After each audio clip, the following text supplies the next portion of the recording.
Esther, welcome to the Soccer Queens podcast. Thank you for having me. It's a pleasure to be here. Thank you for coming on. I can't wait to talk about the menstrual cycle today and all of the amazing research and work you're doing in the female athlete space. But before we get into all of that, I would love for you to give the listeners some of your background and how you got in the work you're doing today. Yeah, sure. How long have you got? I am a sport and exercise physiologist. I currently work at Sport Wales. So Sport Wales is like the Institute for Performance Sport in Wales. Um, and a lot of the work that I do is with both senior, but mostly kind of development athletes, educating them around what being a female means, and how they can kind of embrace that, particularly focusing on the menstrual cycle and hormones, and I guess hoping that those development athletes will go on to achieve what they want or kind of fulfill their potential in both sport and in life. And I got into this area of work as a result of my master's, which is in applied sport and exercise physiology. I focused on the menstrual cycle and running economy as my dissertation. And kind of through that link, I started working for Orreco, who are a sports science company based in Ireland, who own the app FitrWoman, which is a menstrual cycle tracking app. So I worked predominantly in that space, kind of doing a similar role to now, but in just a slightly different way. But yeah, I guess it was when I was reading kind of all this literature and just understanding about the menstrual cycle, which I definitely didn't before I started working in this space. I kind of became very passionate about like getting that out there and I guess I got a bit angry that it just kind of sat behind all these journals and in like scientific literature, and yet females, whether they're like consider themselves athletes or not, don't know it or don't understand it. So yeah, that's where it started. Awesome. Well, I love what you said there about just really encouraging female athletes to embrace being Mm. female, and menstrual cycles aren't going away, nor should they. So maybe we should start with why it's important female athletes need to have their periods and to be regular with them. Yeah. Yeah, sure. And I think it can be convenient, can't it? Like if you don't have a period for a bit, it's like, oh, don't have to deal with that. That's really good. Um, but actually, like it's a real sign that the body is under like significant stress. And that could be a stressor, like multiple different stressors. So that could be nutrition, which is quite a common one. It could also be linked with training. It could be linked with psychological stress, and it could be linked with traveling or sleep disturbances. Um, and that ultimately means that body is not happy. It's not having a good time. Um, and so whether you want a care about performance or just participation, like we want female bodies and females to be in a good place when they're in sport and when they're participating in sport. Um, but also we know that if you don't have a menstrual cycle or a regular menstrual cycle, then that can lead to loads of other kind of health kind of detriment. So it can impair bone health, meaning that you're at greater risk of things like osteoporosis or just kind of bone stress injuries. It can affect heart health, gut health, kind of iron metabolism. Like there's a whole host of other bodily functions that um, go hand in hand with not having a regular period. So it's kind of a sign. And I think some people consider it like this vital sign of health that females have, and we're lucky to have that. And I guess I try to reframe it in that like it's good that we're so sensitive to these stresses, but we need to pay attention to it and seek help if you don't have a regular cycle or they stop altogether. So for the nutrition piece, how Mhm. does that impact period health? Is it more the lack of calories and under eating, or are there other things we should really pay attention to? Yeah, it's There's several things. So I guess if overall energy intake is low, so overall caloric intake is low, that's going to affect hormone release and going to affect menstrual cycles. Um, but you can have kind of inverted commas like adequate caloric intake over the day, but maybe you don't have either enough carbohydrates or you're not eating regularly throughout the day. And those two things can also affect hormone health. There's a really interesting study looking particularly at like fasted times throughout the day, and those with irregular cycles spent longer time in a fasted state, even though kind of overall intake throughout the day was the same as those with regular cycles. So the female body likes regular um, intake and also carbohydrates. Like I know that we live in a world that's quite carb phobic. And there's lots out there, and I'm not going to get into the literature because people feel very passionate in this space, but females particularly need carbs, and female athletes need carbs.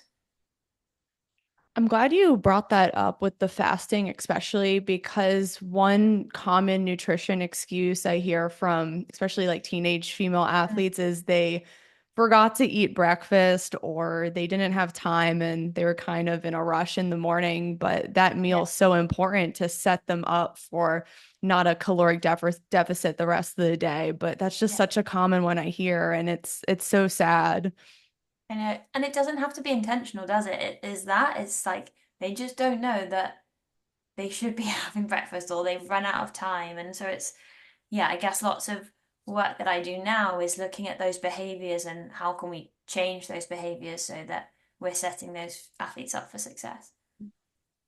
Now, as far as the menstrual cycle impact on performance and injury, there's a lot out there on this. And I sometimes feel there is some fear mongering around all of this that being on a certain time of the week in your cycle increases injury risk, or girls are more likely to tear their ACL during like the luteal phase or whatever. But can you clear the air on some of this? Is there anything we do fully know about impact on injury and performance, or is it still just we don't know? Gray area, yeah, I can do my best.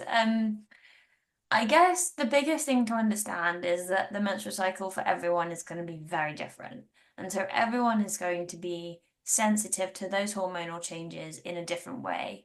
Just like we respond differently to like going to a class or taking a medication, or like we respond differently to eating a piece of bread. Like we all respond differently to those hormonal changes.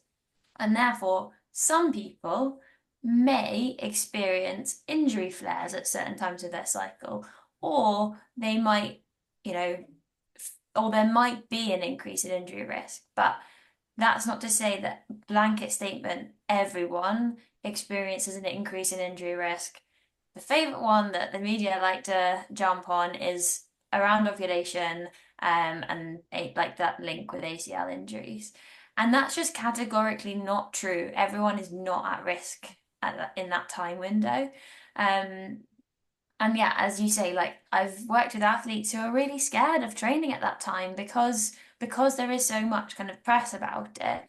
Um, and then I think instead, like as a practitioner or as a coach or as a parent, it's encouraging athletes to be proactive. So how can we just reduce injury risk overall? That's probably doing some strength training maybe, or doing like a thorough warm up. Let's just like work around that at all times rather than just like focusing in on one time of the menstrual cycle. Um, and then in terms of other injuries, there's all sorts of reasons that people get injured. And so in female sport, there's um, obviously discrepancies in professionalization of the sport and how soon you start training. So if you're going to enter into that sport later in your life, you're probably going to experience different injury risks or injury problems compared to if you start earlier because you've got like a lower training age. And that's really common for females compared to males. So if you're looking at the statistics across the sexes, that's one thing that you've got to control for. And then there's also things like kits, not necessarily specific for girls. So um, boots, for example, soccer boots aren't specific to a female body most of the time. Um, and like the pitches that they play on, just the training that they're doing. Like there's so many reasons that females might be at a greater risk of an injury, and that's not necessarily linked to hormones. Um, there is some I guess in like you can infer that if you're particularly fatigued at a particular time of your cycle because you haven't been sleeping well, which is a really common thing, you could potentially be at a greater risk of injury as a result of that. But that's just that could be any time and that could be anyone. Like it's the same if you just had a baby, you're probably going to be more at risk of an injury because you're really tired. So yeah, there's lots of nuances to it. But yes, it's one of my most annoying myths. Right. Yeah, it's such a pet peeve of mine too, because like you said, people should not be making these blanket statements because come that certain time in the month, whether it's the ovulatory phase or maybe the menstrual phase, you're going to Mm. have girls freak out. And then it Yeah, might become a self-fulfilling prophecy yeah, where that stress alone can yeah. maybe even cause some injury or something wacky to happen. So, yeah, I think we need to empower girls rather than Mhm. disempower, which is why I love your message of having girls let their hormones work for them and not Yeah. against. So maybe we can just get into some like training, lifestyle. I know you mentioned nutrition is a big one. Mhm. Are there any tools that we can consider to help with a lot of these negative symptoms that some girls might experience? Yeah, I guess there are kind of four categories. So yeah, nutrition, training, lifestyle, and sleep. And it really like when it comes down to it, and because I've been making some resources recently around this, it's kind of doing the basics, but no one's perfect. So it's just about like honing in on the things that you might not be doing as well. Um, but I guess I work with these development athletes because they feel like some of them are saying there's only 1 week in a month that I feel good. I'm like, oh no, like let's reframe that. Come on. So yeah, I've kind of gotten them to start thinking about one thing that they could change in their week or in their day. And so yeah, I guess in terms of nutrition, it's like making that they're fueling regularly. They're eating a good balance of carbs and proteins, um, but also getting in lots of micronutrients. So aiming for kind of 7 to 10 portions of fruit and vegetables if possible. Um, and I think with some female athletes understanding that they can listen into their cravings because cravings are a really like normal thing for, but if you're fueling regularly, they should be kind of less. But if you're really craving a particular, like you might just need some chocolate and that's fine. You don't have to have like the whole chocolate bar, but have some because that will probably satisfy you a lot more than just restricting. So um, that's kind of nutrition. They're the key things that we work on. Um, and then in terms of training, it's like making sure there's a balance in training. So you're not doing high intensity um, exercise like all the time because that's just going to create more inflammation in your body, more stress on your body, and that can make symptoms worse. But also like making sure you're actually recovering. It's often the difference between elite athletes and kind of semi-elite or amateurs is that elites will really recover because they've got the time, they've got the luxury, that's what they're being paid to do. Whereas people who might live a busy life or might still be at school or college, um, kind of their recovery doesn't become a priority. So recovery is super important. Particularly know so menstrual cycle symptoms um, are thought to occur partly because of an increase in inflammation in the body um, at certain times of the menstrual cycle, so usually premenstrual and during menstruation. And that increase in inflammation can mean that um, recovery from exercise is slightly delayed. So to get a female athlete thinking about, oh, can I perform every day? like, can I achieve my best, whatever I want to do? Then they need to be able to recover, obviously, to do that. So that's the big one in training. Think- Do you want me to continue or like Yeah, I do want to touch on the Yeah. over exercising part you Mm, mentioned because in especially like young female athletes, they have very rigorous travel sports pretty yeah. much year round. So I think it's important to just emphasize that it does need to be undulated. And sometimes parents, when they see their daughter lagging behind or not looking as fit, they do extra training People, sessions, yeah. but that extra training can be adding to some of these negative symptoms. Yeah, yeah, it's gonna make someone feel fatigued. It's gonna increase, like I like to think of kind of your bucket of stress tolerance. And you can cope with that until that overflows. And if you're just adding high intensity over high intensity training or just more training, that bucket's going to overflow quicker and you can't perform when it's overflowing. Um, so yeah, like I think it's really common, and I think um, we live in a culture where more is like doing more is better. And I myself grew up as a dancer, and that was definitely the culture. Like, just train more, just do extra classes and do everything. But actually, I was so tired, and my body was just not happy in that state. Um, Rest is like half the work almost of getting better and improving. You also mentioned protein. Maybe let's discuss why Mhm. that's such an important macronutrient to help with some of these negative symptoms. Yeah, so um, I guess we know that females typically consume like less protein unless they're really thinking about it. Um, and I think protein and carbs together can help regulate blood sugar levels, can make you kind of feel like mitigate against those cravings. That is quite a common symptom. But also we know in the second half of your menstrual cycle, when progesterone is high, um, that can increase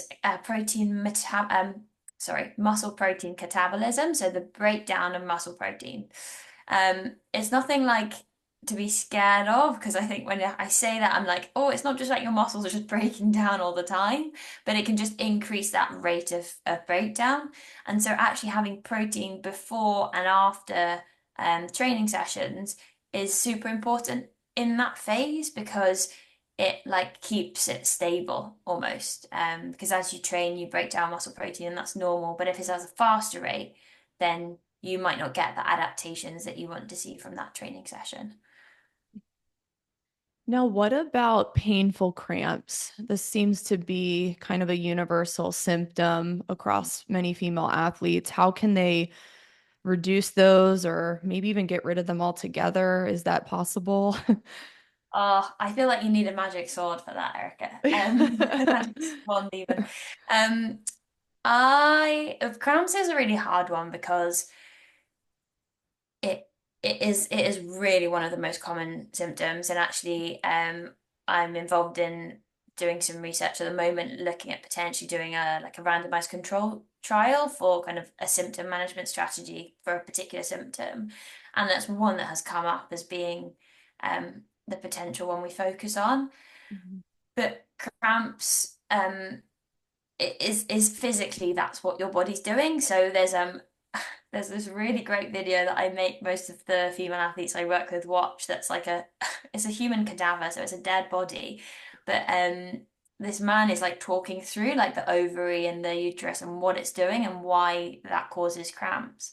And basically there's a lack of blood flow to that area, and that causes the muscle to contract. So there's less oxygen in that area, which is kind of interpreted by your body as pain, because that's not a good thing. That's usually in the body.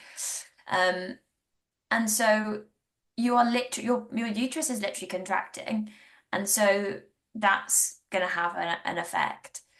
But what we do know is that pain um, can be exacerbated by the inflammation at that time.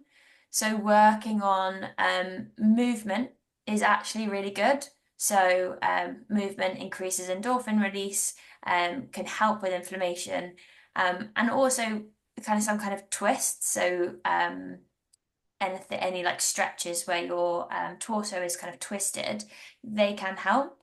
There are some studies looking at like the effects of yoga and stuff and Pilates as well on cramps, and they seem to have a positive effect. So exercise is one way to manage cramps.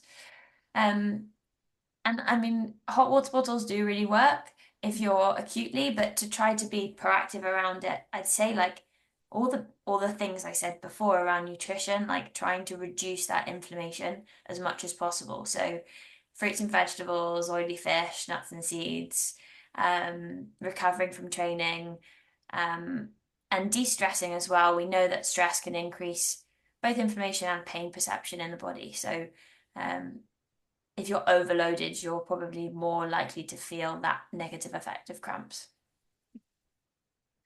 Now, I have a question about the healthy fats. Mm.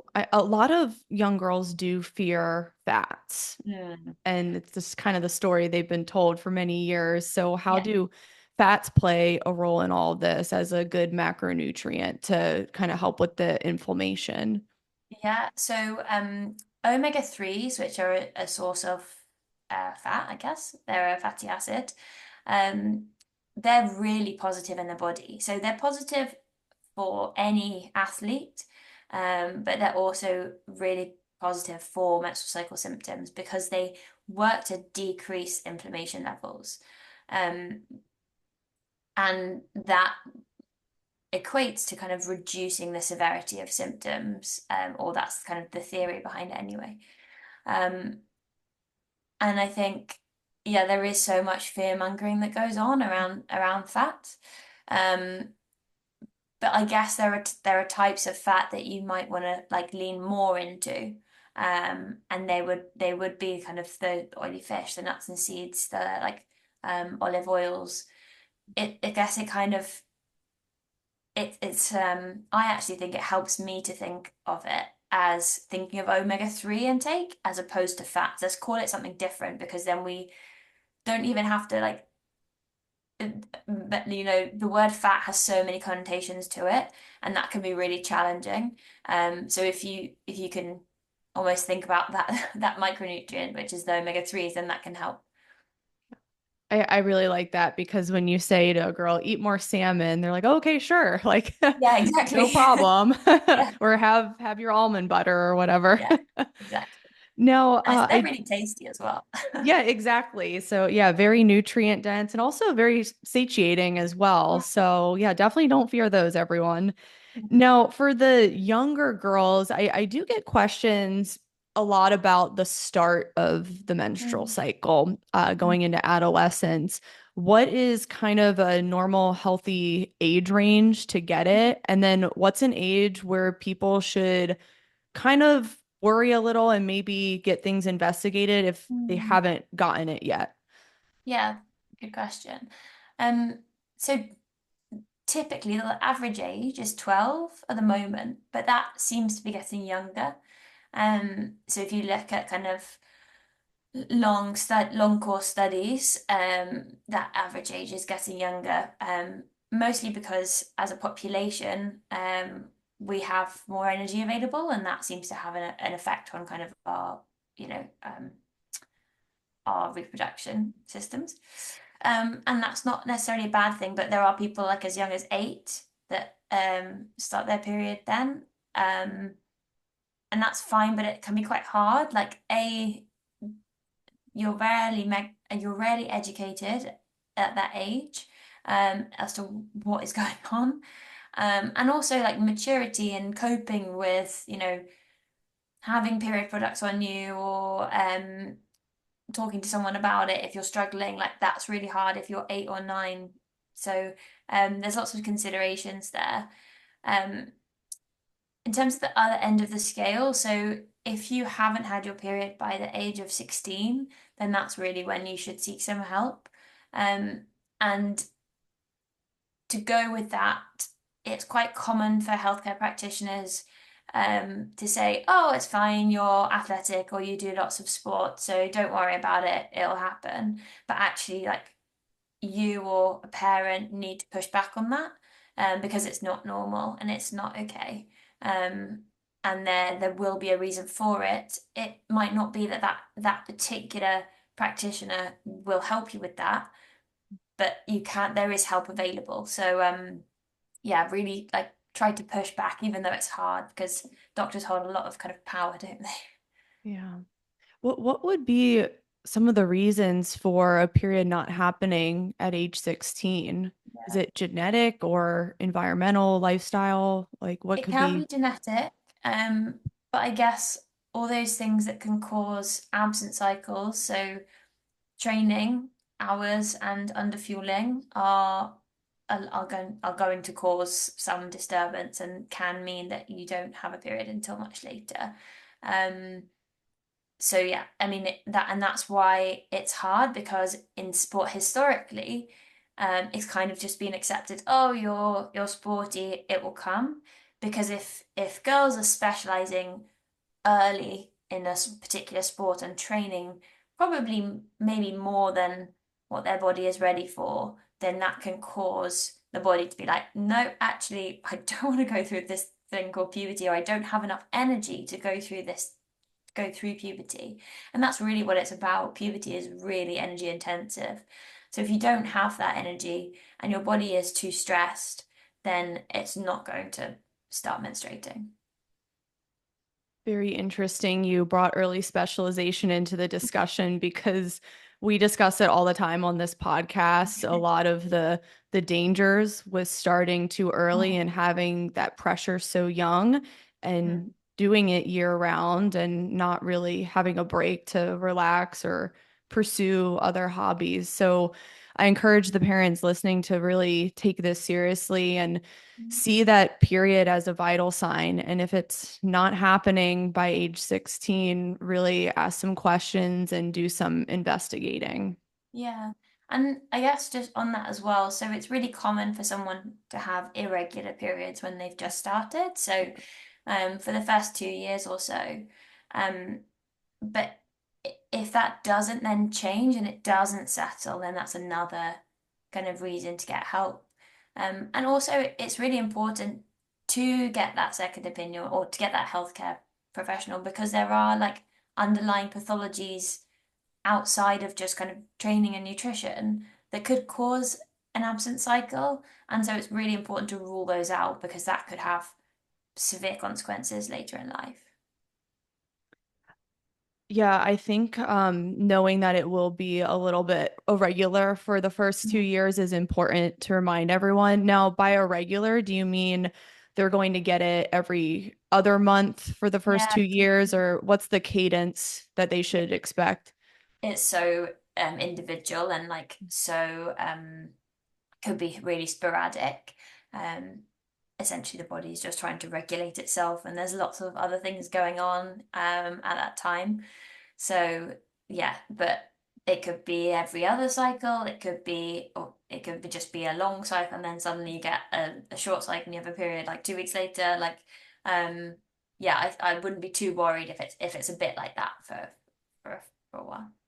Okay, awesome. Yeah, that's good to give everyone the expectation going in so they don't go in panic mode Yeah. when it's irregular. So, I guess to wrap this up, what is the future of menstrual cycle research, or what are you personally working on or have ahead? Yeah, good question. So I it's great. There's so much more research, there's so much more work out there about in this space. Um, but currently a lot of the landscape is like, oh, we need to do something, or female athletes perceive their menstruals to have a negative effect on their training or performance. And there's not much in the way of what's the next step. Um, so I guess that's what me and my colleagues at Sport Wales and the Welsh Institute of Performance Science are quite passionate about. So what is the applied step from that? So, what are some management strategies? How do we work with females so that they are better supported in all areas of the female athlete? And how do we embed that into a culture? Because I think that's also what needs to happen. The onus can't just be on the athlete, it has to be the club environment and the coaching staff and the parents and any other support staff as well, just to consider menstrual cycles particularly as just this other piece of information that we talk about and we collect and helps inform what's going on. Um, so yeah, I think that's kind of my big goal, and I think we will get there, and I think we're definitely making lots of strides in the right direction. So it's a really exciting space to work in. I love that approach. It just sounds way more proactive and empowering. So I Right. think that's Yeah. that's great that we're starting to head in that direction and not be so fearful around the Yeah. menstrual cycle and make girls feel like it's such a bad, scary thing. So, yeah, I love this conversation. I'm going to include your social media links in the caption below so everyone listening can keep up with your amazing work or feel free to reach out. But Esther, thank you again, and I will see everyone on the next episode. Thank you so much for having me.